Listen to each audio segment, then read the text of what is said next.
The overseer's ledger lay open on the desk, a neat battlefield of ink and order. Columns of names, numbers and yields marched across the yellowed pages, every pound of cotton, every ration, every pair of hands accounted for. On the morning of March 14th, 1851, Thomas Garrett picked up his pen and wrote something that didn't belong in any column. In the space reserved for unusual occurrences, he added 4 words that would follow him for the rest of his life: another white infant found. It was the 7th in 3 months. The Henderson plantation sprawled across 2,000 acres of Alabama soil, 20 miles south of Montgomery. To visitors, it looked like a model of Southern order: straight rows of cotton, well-kept buildings, a big house rising over it all like a judge's gaze. To the 300 enslaved men, women, and children who lived there, it was the whole world. For 40 years, Henderson plantation had run like a machine. The enslaved population stayed stable, yields were predictable. The books balanced to the penny.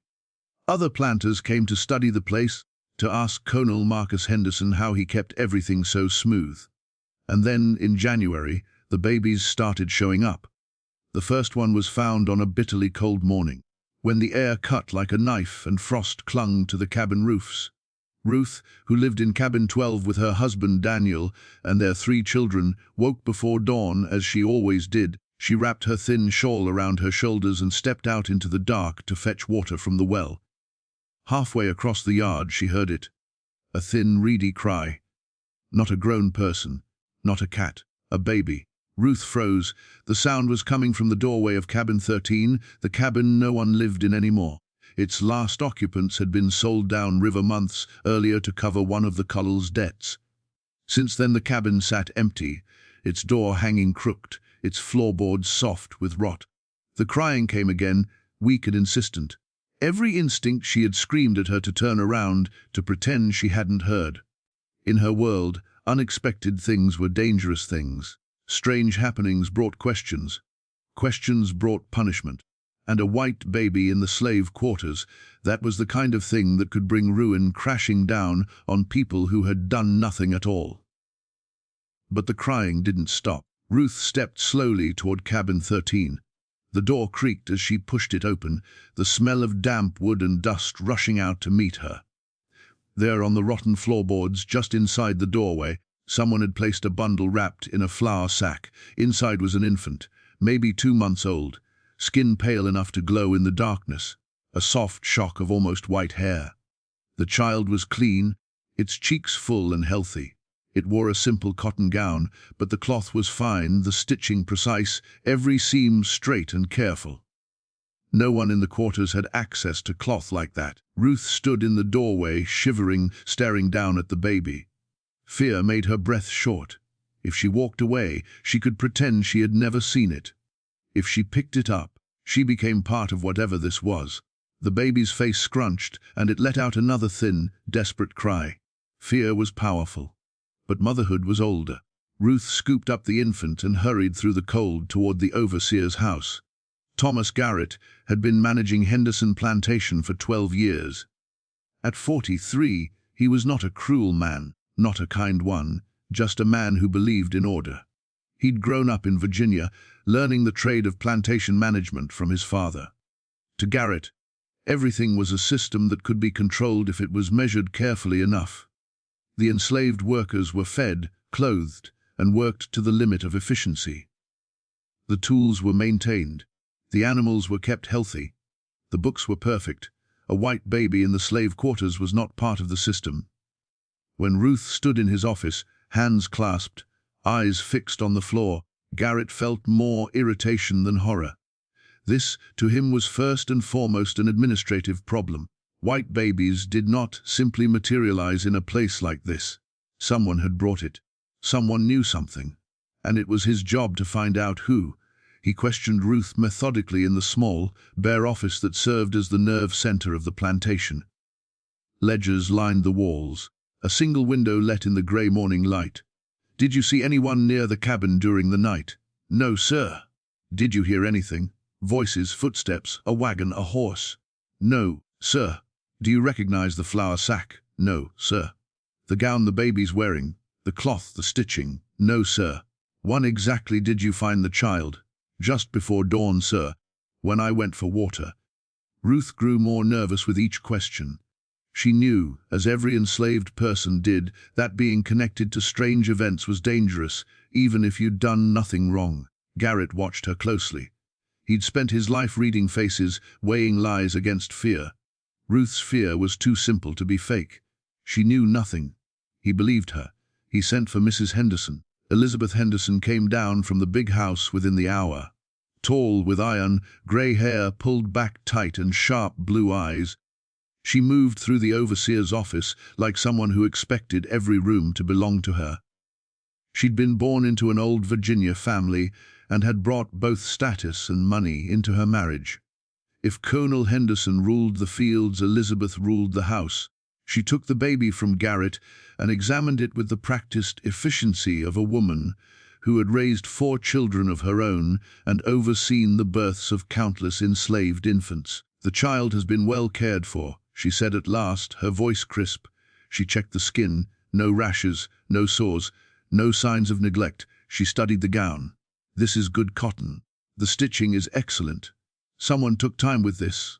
Garrett frowned. "Then why leave it here? Why in the slave quarters? If someone wanted to abandon a child, there are churches in Montgomery. Orphanages." Elizabeth shook her head slightly, still looking at the baby. "I don't know," she said, "but this child did not come from poverty." She wrapped the baby more securely and handed it to one of the house servants with instructions to prepare a basket, milk, cloth, a few changes of clothing. "I'll take the child to the county orphanage myself," she said. "Mrs. Whitfield will see it placed properly." Then she turned to Garrett. "As for how it came here and why that is your problem, Mr. Garrett, I suggest you begin investigating immediately." To her the matter was closed. Unusual, yes. Unsettling, perhaps, but not unheard of. Babies were abandoned for 1,000 reasons: shame, poverty, secrets no one wanted spoken aloud. This one would be handed over to the orphanage, given a new name, a new life. The plantation would go on. But 3 weeks later, just as the memory of that cold January morning began to fade, it happened again. 3 quiet weeks passed.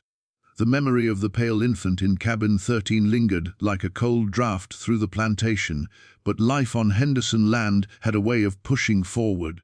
Cotton didn't stop growing because of mysteries, and work didn't slow for fear. But beneath the routine, beneath the chopping of wood, the clatter of tools, the rhythm of cotton being hoed, something heavy hung in the air. A tension, a watchfulness. People began checking their doorways in the morning. Mothers kept their children closer. Even the overseers walked with tighter jaws and sharper eyes. Then, just as the unease began to settle into the background of daily life, a second baby appeared. It was dusk when Joseph, a field hand in his 30s, trudged back to his cabin after a long day of clearing ground for spring planting. Joseph was quiet by nature, steady and hardworking. He carried grief like a shadow.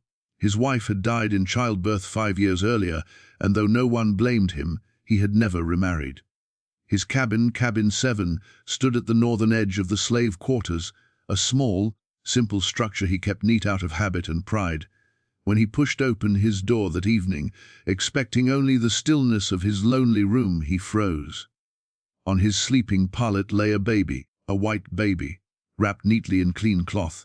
Joseph's heart hammered in his chest, the room suddenly too small, the air too thin. Every story of punishment, every memory of whippings and unjust accusations surged up in him like water rising too fast. A white baby in a black man's cabin, there was no scenario in which that ended well for him. If someone wanted to accuse him of stealing it, or harming it, or anything at all, the truth would not matter. His innocence would not matter. But hiding the baby would be worse. Running would be worse. Pretending he hadn't seen it would be worse. His hands shaking, Joseph lifted the baby. It stared up at him with calm blue eyes, as if it had been waiting. He carried it straight to the overseer. Garrett felt the first flicker of real fear when Joseph placed the infant on his desk. One abandoned baby could be dismissed as a desperate act, a shameful secret from Montgomery, a frightened mother hiding a child where she hoped it would be found. But two meant intention. Two meant planning. Two meant someone had chosen Henderson Plantation specifically. He questioned Joseph with the same thoroughness he'd used with Ruth. Same quiet office. Same ledger, filled walls. Same repeated answers. Did you see anyone near your cabin? No, sir. Did anyone enter while you were gone? No, sir. I keep my things a certain way. Nothing was touched except where the baby was set. Did you hear anything unusual? Footsteps? A wagon? No, sir. Joseph spoke with fear that made his words tremble. But Garrett knew fear well. He saw it daily. And he could tell when a person was frightened because they were guilty or because they were innocent. Joseph was innocent, which meant someone else was guilty. This time, Garrett went further. After dismissing Joseph, he walked the entire length of the quarters himself. The sun had set, the air cool and still. Lanterns flickered behind cabin windows. Dogs barked in the distance. Wind rustled through the bare winter branches. Garrett scanned the dirt around cabin 7 for footprints, large, small, dragging, hurried. Nothing unusual, just the scuffs of daily life. He questioned neighbors. No one had seen anything suspicious. He inspected the cloth the baby was wrapped in. Good quality cotton again. No marks. No embroidery. No laundry stamps. Nothing that could identify where it had come from. It was as if the child had appeared from thin air. The second infant joined the first at the county orphanage. Mrs. Henderson personally delivered it, though she said less this time. Her concern was no longer curiosity, it was something deeper, something colder. 2 white infants in 3 weeks. A pattern was beginning. A pattern that didn't make sense. A pattern that could ruin lives if word spread beyond the plantation. 2 days later, Colonel Marcus Henderson rode home from Montgomery.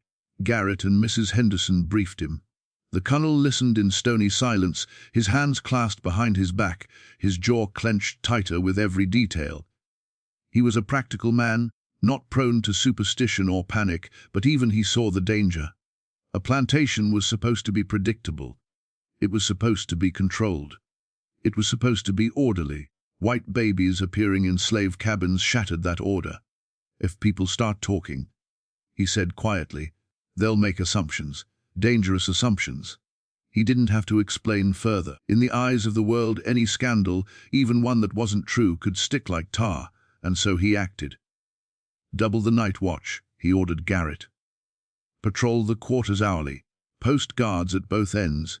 Whoever's doing this must come from somewhere. Someone will see them. Garrett obeyed. For the next 3 weeks, the watch doubled. The guards walked all night. Lanterns burned until dawn. Dogs patrolled the perimeter.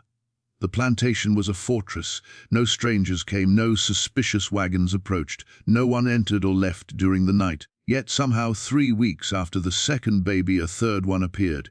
Despite everything. Despite the patrols. Despite the guards. Despite the locked down perimeter. It was as if someone was slipping through the night unseen. As if someone already inside the plantation knew exactly how to evade them.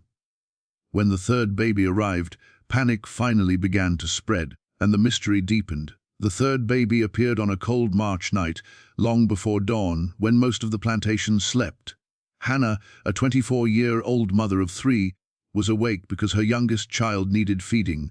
She rose from her pallet in cabin 19, rubbing her sleepy eyes, her husband Samuel snoring softly beside her. Nothing was unusual, just the quiet breathing of her family and the gentle creak of the cabin settling in the cold. But when she turned toward the far corner of the room, her breath caught in her throat.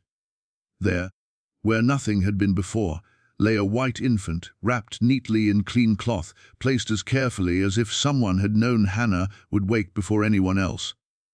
For a long moment, she didn't move. Then her scream tore through the quarters. By the time Garrett arrived, half the slave quarters were awake, people clustered outside cabin 19, whispering anxiously, fear thick as smoke in the air. Unexplained things were dangerous things. Everyone knew that. Babies didn't appear out of nowhere. And white babies in slave cabins, that was a curse waiting to fall on every head, guilty or innocent. Old stories rose to the surface, tales whispered by grandparents who had once whispered them to their own. Tales of spirits, omens, warnings. Some said it was a sign of unrest. Some said it was a message from the dead, others feared it was punishment. Fear spreads fast in places already built on suffering. Garrett pushed through the crowd, barking sharp orders. "Back to your cabins! All of you!" People scattered, but their fear stayed with them. In the lamplight of his office, Garrett examined the third infant more carefully than the others. It was quiet, calm. Its blanket was clean. Its gown had careful, skilled stitching. But something else caught his eye. On the baby's left shoulder was a birthmark, a port wine stain in the shape of a small crescent moon. Distinctive, impossible to miss. A mother would recognize it instantly. Garrett recorded it in his ledger, his hand tight on the pen. 3 white infants in 2 months, all healthy, all cared for, all appearing without a trace, as if the night itself had delivered them. This was no accident, no coincidence. Someone was doing this deliberately. But why? And how? Even with guards walking the grounds every hour, even with men posted at the borders, even with dogs trained to bark at strangers, no one had seen anything. A ghost would have been easier to explain. Fear began to change the rhythm of the plantation. Work slowed. People whispered more quietly. Children clung to their parents. The enslaved population woke each morning with dread, wondering if another baby would appear. Even the white overseers grew uneasy. Control was everything to them, and now control was slipping. For a plantation that was the first crack in the foundation of order. Garrett increased security again. More men, more patrols, more dogs. Still a 4th baby appeared, then a 5th. By the 6th, the fear in the quarters was palpable. People slept lightly, jumped at every sound, prayed that nothing would be at their door in the morning. And though the enslaved workers did not dare speak openly, Garrett heard whispers, curses, warnings, punishment, something unnatural moving in the night. By now the colonel, a man who prided himself on discipline and predictability, had reached his breaking point.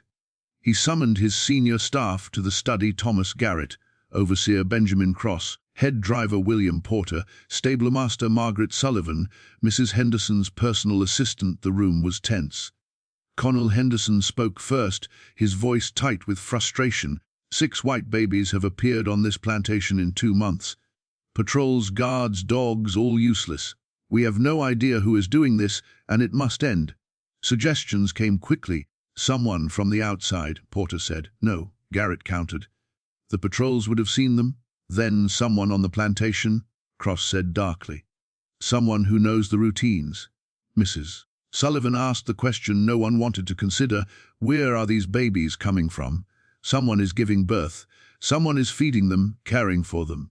That takes resources, time, privacy. Where is that happening? Silence swallowed the room. The colonel finally spoke again. We will conduct a full census. Every person accounted for, every woman examined, every cabin searched, every supply checked. This mystery will be solved. There was no arguing with him.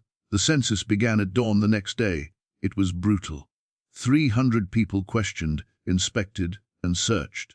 Women of childbearing age were examined by Mrs. Henderson and Dr. Chambers, humiliating, invasive procedures that left resentment simmering beneath the fear. Cabins were turned upside down. Outbuildings were searched. Even the woods were combed. Nothing, no hidden pregnancies, no stolen supplies, no secret shelters, no footprints of strangers. And yet, on the very night the census concluded, after everything had been checked and rechecked, a 7th baby appeared. This time in cabin 9.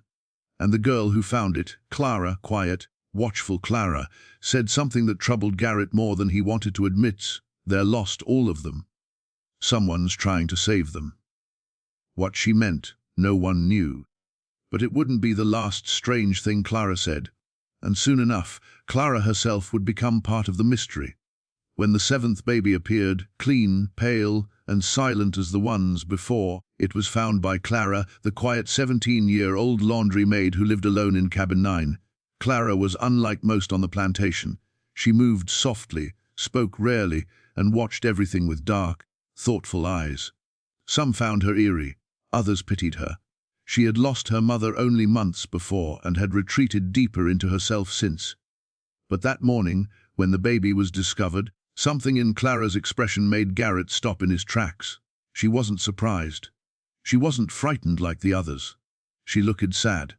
Deeply, unbearably sad. Clara sat in the doorway of her cabin, the white infant wrapped securely in her arms.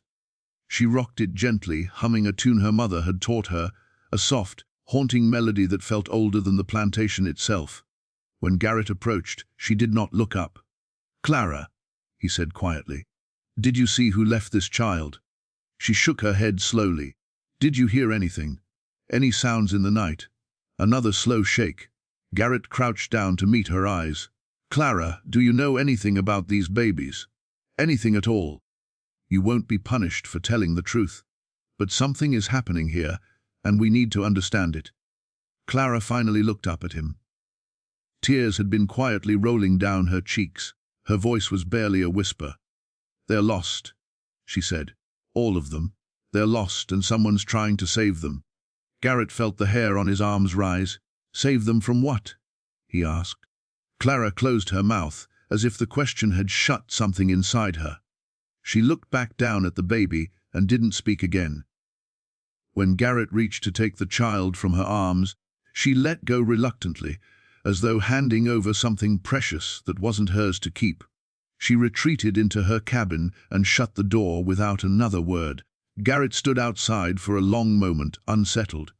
Her words weren't the fearful ramblings he'd heard from others. They felt like something else. Something she believed. Something she knew. He reported her behavior to Colonel Henderson, who made a decision immediately. "Bring her to the house. We'll question her properly." Garrett nodded, but before dawn could stretch into full morning, Clara was gone. The disappearance when Cross, the head driver, went to fetch her. Cabin 9 was empty. Her pallet untouched. No clothing missing, no food taken, no shoes gone. Clara had vanished without preparing for flight, something no enslaved person would ever do unless in pure desperation. A missing enslaved girl on a plantation was never a small matter. A missing enslaved girl in the middle of a mystery involving white infants. It sent an immediate tremor of fear through the big house. Search parties were organized within minutes.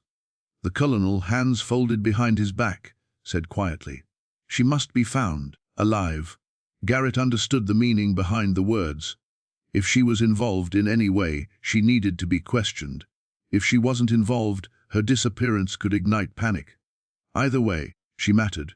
They searched the woods first, then the fields, then the empty-out buildings. At last, after nearly 3 hours, a shout came from the old tobacco barn on the eastern edge of the property, a building long abandoned, half collapsed, and swallowed by weeds. Inside, curled in a corner like a frightened animal, they found Clara. Her dress was dusty, her face streaked with tears, her body trembling from cold and fear. Cross grabbed her roughly by the arm. But Garrett stepped in, holding up a hand. "Careful," he ordered. "The colonel wants answers. We can't frighten her senseless." Clara didn't resist as they led her toward the main house. She simply walked with small, hesitant steps, her head bowed, like someone being led somewhere she already knew she couldn't escape. The interrogation in the colonel's study, lined with heavy books, family portraits, and the scent of polished wood, Clara stood before the colonel, Mrs. Henderson, and Garrett. She looked even smaller in that ground room, dwarfed by wealth and power she had never been allowed to touch. Colonel Henderson began gently, more gently than Garrett expected. "Clara," he said softly, "no one is going to hurt you. We just need to understand what's happening. Do you know where these babies are coming from?" "No, sir," she whispered. "Do you know who is bringing them here?" "No, sir. But you said something to Mr. Garrett. You said they were lost. Someone was trying to save them." Clara hesitated. Mrs. Henderson leaned forward. "Child," she said, voice firm but not unkind, "what did you mean?" Clara's voice was barely a breath. "My mama told me stories about the big houses before she came here. Stories about babies that weren't wanted. Babies that would cause trouble if people knew. Babies that had to be hidden." The room went very still. Clara continued, her eyes fixed on the floor. "Mama said sometimes the babies were taken away, disappeared, given to strangers. Hid someplace no one would think to look. Somewhere the shame wouldn't follow." She swallowed hard. She said the big houses have secrets and the babies are one of them. Garrett's stomach tightened. Are you saying? Colonel Henderson said slowly that these infants are illegitimate children from wealthy families. I don't know, sir. Clara said quickly, shaking her head. I'm just saying what Mama told me, that when people have secrets too big to keep, they find places to hide them. Silence fell again, heavy, loaded, dangerous. The Colonel exchanged a long, unreadable look with his wife. Garrett could not interpret it, but he felt cold inside. Clara had spoken a possibility no one wanted to voice. A possibility that made too much sense: rich families hiding their shame. White babies appearing in the one place society would never look too closely. A secret tucked into the slave quarters like a letter slipped under a door. But it was only a theory, and theories were dangerous things. The Colonel finally spoke, his voice clipped. Clara, you will return to the quarters. You will keep your thoughts to yourself. And you will not run again. Is that understood? Yes, sir, she whispered. She was led out by Garrett, not Cross. Garrett walked slowly, matching her steps. But as he escorted her back, he couldn't shake the feeling that Clara knew more than she had said. Or worse, that she knew exactly how much she couldn't say. The Colonel kept his word. The morning after Clara's questioning, Henderson Plantation became something it had never been before, a place under investigation. It began at dawn, the census, a word that sounded harmless enough, but for the enslaved population, it meant humiliation, fear, intrusion, and the unmistakable reminder that their bodies did not belong to them. The census begins. Garrett organized the operation with the precision he applied to everything. Lists were drawn, names recorded, ages, duties, living quarters, all documented. But the heart of the census, the part that would burn itself into memory, fell to Mrs. Henderson and Dr. Chambers, the plantation physician. Every woman of childbearing age was called forward, one by one, questioned, inspected, examined. Searches that were supposed to be routine became invasive. Women stood silent, fists clenched, eyes fixed on the floor as their privacy was stripped away. It was meant to uncover hidden pregnancies. It uncovered only resentment. No answers, only anger. By the end of the first week, whispers of fury moved through the quarters. They think we're hiding white babies. They think we birthed them. This ain't right. This ain't decent. Fear had once united the quarters. Now humiliation divided them. Men resented the probing questions. Women resented the examinations. Everyone resented the suspicion. Garrett felt it like heat rising from the soil, anger simmering beneath the surface, waiting for any spark to ignite it.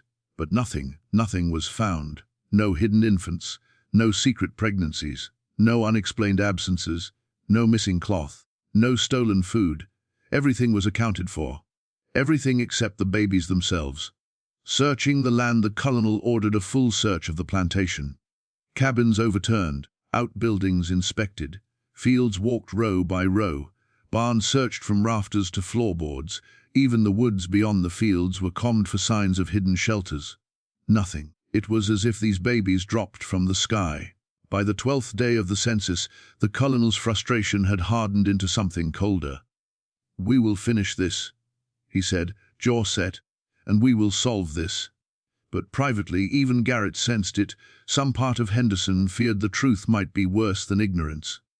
Clara's words linger meanwhile. Clara moved through the quarters like a shadow. She did her work. She kept quiet. But people whispered about her too. That girl knows something. She sees things. She got the old stories in her. And though she had told the Colonel she knew nothing, her earlier words echoed in Garrett's mind. They're lost, and someone's trying to save them. He tried to dismiss it, but he couldn't. The census concludes after nearly 2 exhausting weeks. The census ended. Everything counted. Everything checked, everything inspected. It was the most thorough scrutiny Henderson Plantation had ever undergone, and the result was nothing, no explanation, no culprit, no trail. The Colonel sat in his study that evening with his fingers pressed to his temples, exhausted and furious. "All this effort," he muttered, "and we are exactly where we began." Garrett did not disagree. The mystery had grown teeth. The 8th baby appears that night. The very night the census was completed. Just as the plantation dared to exhale, a scream cut the darkness. High, sharp, terrified, Garrett was out of bed before he realized he was moving. He grabbed his coat, lantern, and ledger and rushed into the night air, cold enough to sting. The scream came from cabin 9, Clara's cabin. He ran faster. When he arrived, a cluster of people had gathered. Their faces were pale, eyes wide with dread. Garrett pushed through them. There was Clara, sitting in the doorway, a white baby in her arms. Her eyes were wet with tears, but her face was calm in a way that made Garrett's stomach twist. She looked as if she'd been expecting this. Garrett knelt beside her. "Clara, did you see who brought the child?" She shook her head. "Did you hear anything? Anything at all?" Another shake. "Clara, please, if you know something." She interrupted him softly, voice trembling. "They're lost, sir, and someone keeps bringing them here because this is the only place left to save them." Her words were not frightened this time. They were resigned, as if she understood something he did not, as if she pitied him for not understanding it. Garrett felt something deep in his chest go cold. Because this time Clara felt right. He took the 8th baby from her arms, and as she watched him carry it away, she whispered something so quietly that only the night heard it. "They won't stop, sir, not until the truth can't hide anymore." Garrett didn't sleep that night. Not because he feared the babies, but because he feared the truth that might be attached to them. And because, in a way he couldn't explain, he feared Clara might know more about that truth than anyone realized. By the time the 8th baby was taken to the orphanage, the plantation had settled into a tense rhythm, everyone waiting, everyone watching, everyone expecting the next baby to appear. But no one expected what happened next. For the first time since the mystery began, someone saw the person leaving a baby. Marcus's sleepless night. Marcus was a young stable hand, about 20 years old, strong, polite, and quiet. He had been feeling sick all day, a stomach sickness that refused to let him sleep. Around midnight, unable to rest, he stepped outside his cabin to relieve himself. The night was cool and still. Most of the cabins were dark. Dogs barked faintly in the distance. The sky was cloudless, the moon half full. Marcus moved toward the edge of the woods. That was when he saw movement. A shape, a figure, someone walking through the quarters, carrying something. Marcus froze. He held his breath without realizing it. He squinted through the darkness. The figure wore dark clothing, a hood or bonnet that hid their face. They moved with purpose, not sneaking, but walking carefully, confidently, like someone who knew exactly where they were going. And they were headed toward cabin 12, the same cabin where the first baby had been found. Marcus watched as the figure stepped inside the cabin for only a moment, then placed the bundle down, then turned, then walked away, not toward the woods, not toward the fields, not toward the road, but back toward the main house. Marcus's heart hammered in his chest. He waited until the figure had disappeared into the darkness. Then he ran full speed, lungs burning, to Garrett's quarters. The first lead, Garrett opened the door half asleep, irritation rising, until he saw Marcus's face, wide eyes, shaking hands, breathless. This was not fear of punishment. This was fear of something worse. "Mr. Garrett," Marcus panted. "Sir, I seen them. I seen them leave it." "Leave what?" "The baby." Garrett was fully awake now. He grabbed a lantern. "Show me." They ran through the dark to cabin 12. The lantern's glow flickered across the doorway. Inside, wrapped in the now familiar cloth, the 9th baby, small, pale, sleeping peacefully. Garrett felt something inside him drop like a stone. The babies had not stopped. The census had solved nothing. And now the most disturbing part of Marcus's story. The figure had come from the main house. Not an outsider. Not a stranger. Someone who lived here. Someone trusted. Someone with access. Garrett sat Marcus down on the steps of cabin 12 and questioned him carefully. "What did the person look like?"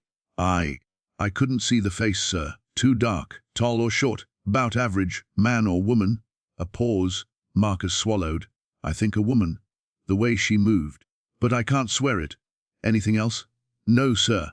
Except she didn't seem scared. She walked like she belonged out here."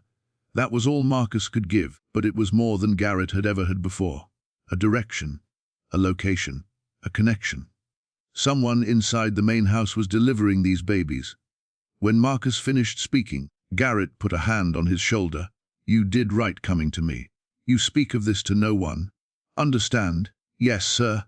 Marcus nodded, though fear trembled through him. Garrett carried the 9th child back to his office, heart pounding, mind racing. Someone in the main house. Someone trusted by the Hendersons.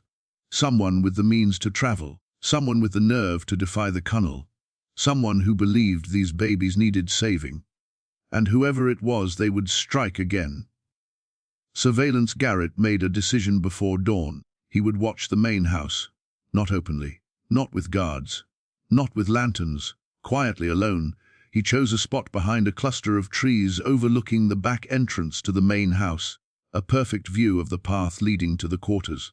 For 3 nights he watched. Nothing. The servants moved normally.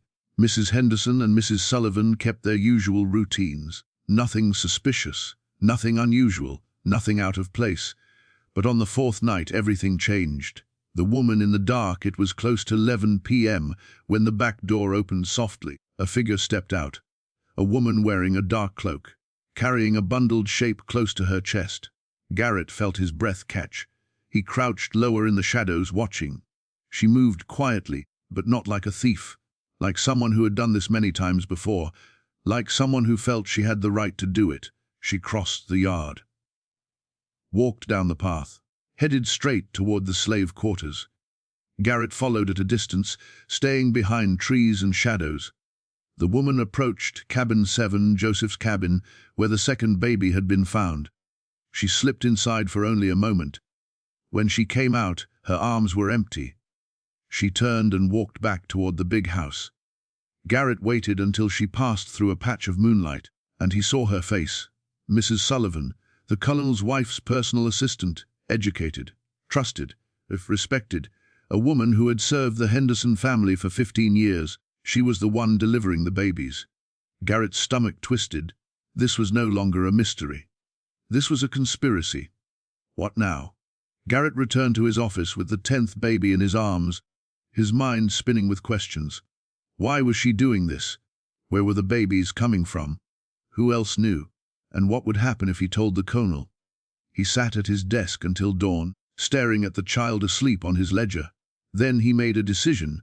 He would confront Mrs. Sullivan privately, before the Colonel, before the sheriff, before anyone, because the truth felt too tangled, too dangerous to be handled wrong, and because deep down Garrett sensed that whatever explanation she had would change everything. Garrett waited until mid-morning, until the Colonel had gone to the fields and Mrs. Henderson had settled into her household routines. Then he walked up to the main house with the weight of 10 babies sitting on his shoulders. He asked one of the house servants to summon Mrs. Margaret Sullivan to the small sitting room off the parlor, a quiet, private space with lace curtains and soft morning light. When she entered, she looked calm, composed, as if she had been expecting him. She closed the door behind her and folded her hands neatly in her lap. "Mr. Garrett," she said with a polite nod. "How may I help you?" Garrett did not waste time. "I saw you last night," he said. "I saw you leave the main house with a baby. I saw you place it in cabin 7. Silence. Mrs. Sullivan's face did not change, not even a flicker. "I see," she said quietly. "I need answers," Garrett continued. "Why are you doing this? Where are these children coming from?" Another pause, then a sigh, soft, wary, resigned. "Mr. Garrett," she said, "there are things in this world that are delicate, fragile, things that can collapse lives if handled poorly. This is one of them." He stepped closer. "With respect, Mrs. Sullivan, this has gone far beyond delicacy. 12 white infants left in slave cabins, the entire plantation in fear. The Colonel's reputation at stake, you will explain." Mrs. Sullivan looked out the window. When she spoke again, her voice had a new heaviness. "These children," she said, "are born in Montgomery, in some of its finest homes." Garrett felt his breath catch. She continued, "They are the children of affairs, of indiscretions, of moments society cannot forgive. If their existence became known, families would be ruined, marriages destroyed, reputations shattered." Garrett stared at her horrified. So their parents abandoned them? No, Mrs. Sullivan said sharply. Their mothers hide them. They hide their pregnancies with corsets and lies. They go into confinement early. They give birth in secret. And then? Garrett asked. The babies must vanish, she said, quietly. Without record, without rumor, without a single thread that can be traced back. Garrett felt a coldness creep up his spine. So you bring them here? Yes, she said simply. This plantation, she went on, is isolated enough to ensure secrecy, but reputable enough that no one would dare accuse the Hendersons of involvement. Garrett sank slowly into a chair. How long? He asked. How long has this been happening? Since January, she said. But the practice is far older than you think. Not just here. Women in wealthy families have been hiding unwanted births for generations. They just needed someone trustworthy to move the children into safe hands. And that someone is you? Garrett asked. Her expression softened into something almost tender. I made a mistake once, she said, long ago. When I was very young living in Montgomery, I became pregnant. The child would have destroyed my family's standing. Someone helped me hide it. Someone took my baby to safety. Garrett swallowed. So now you're repaying that debt? Yes, she whispered. I know what desperation feels like. I know what it is to love a child you cannot keep. She clasped her hands tighter. I vowed, when I survived that time, that I would help others survive it too. Garrett rubbed his forehead. And Mrs. Henderson? He asked quietly. Does she know? Mrs. Sullivan hesitated, then nodded. She has known from the beginning. She provides cloth, milk, supplies. She ensures the children are given to the orphanage discreetly. She does not ask questions because she has secrets of her own. Garrett felt dizzy. Everything he believed about the Henderson household, the order, the morality, the properness, was unraveling. And the Colonel? He whispered.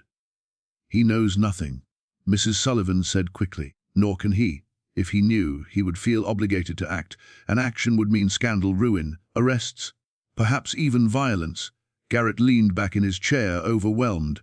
Mrs. Sullivan, he said slowly, do you understand what you've done to the plantation, to the enslaved people living here? They've been terrified, humiliated, examined. Their homes searched, their lives disrupted. A shadow crossed her face. Yes, she said softly. And I am not proud of that. Then why not tell us the truth? Garrett demanded. Because the truth, she said, would destroy more lives than the secrecy ever will. Silence filled the room, heavy, unbearable. At last Garrett asked, how many babies remain? 2, she said. After that, the circumstances that required this arrangement will resolve themselves.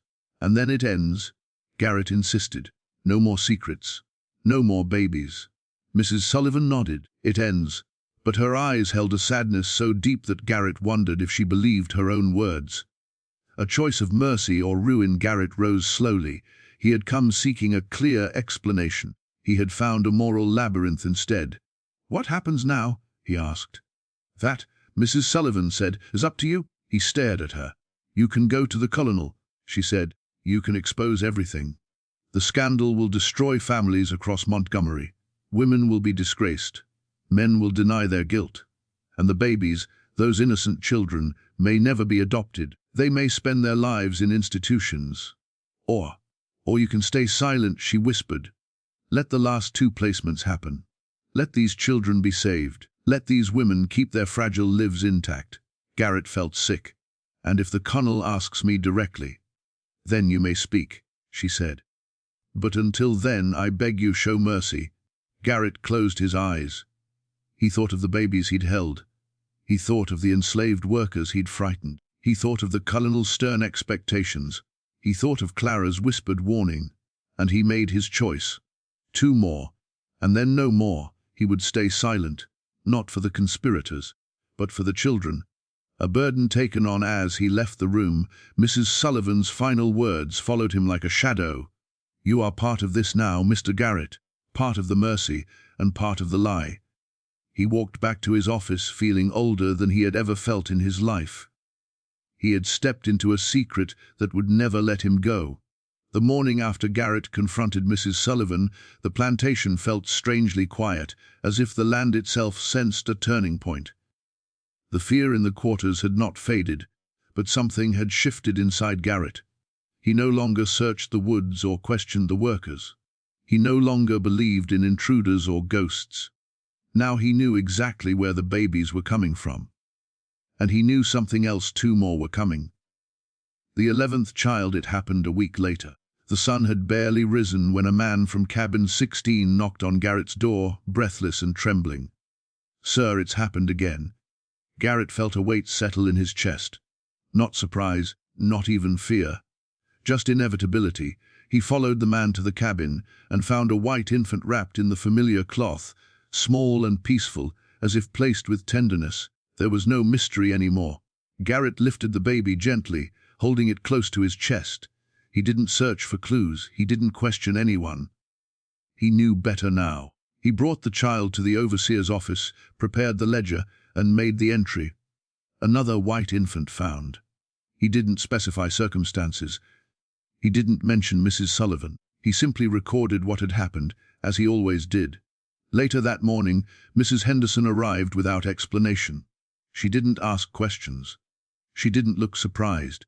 She simply took the baby calm and composed, like someone carrying out a long-standing duty, and arranged for its quiet delivery to the orphanage. The machinery of the secret moved exactly as it was designed to. The 12th child, the final placement, 2 weeks passed. Then, just as Mrs. Sullivan had promised, the 12th and final baby appeared. This time in cabin 4, discovered by a young couple barely into their first year of marriage. Garrett arrived before the whispers could spread. He held the infant, small, warm, impossibly innocent, and for the first time, the weight of what he had agreed to pressed hard against his conscience. This was the last one. No more after this. He carried the baby back to his office and sat for a long time, staring at it sleeping on a folded blanket. Something inside him ached, an ache that was not fear, not confusion, but sorrow. Sorrow that such a thing had ever been necessary. Sorrow that human lives were so often shaped by shame and secrets. Sorrow that this act of mercy required so many lies to survive. When Mrs. Henderson came for the child, she said nothing. She simply nodded, as if closing the final page of a chapter that could never be written down. The silence that followed after the 12th baby, the strange deliveries stopped. No more cries in abandoned cabins, no more fear-driven investigations. No more patrols through the night. The enslaved population slowly exhaled, though the memory lingered like the echo of a bad dream. Work resumed. Routine returned. The plantation fell back into its familiar rhythm. But beneath that normalcy lived a silent, shared knowledge known only to 3 people: Mrs. Henderson, Mrs. Sullivan, Thomas Garrett. They never spoke of it again. Not to each other. Not to anyone. But the truth lived in each of them, heavy and unspoken. The Colonel's assumptions, Colonel Henderson remained completely unaware. He believed the person responsible had been scared off after the census and the sheriff's firm warnings.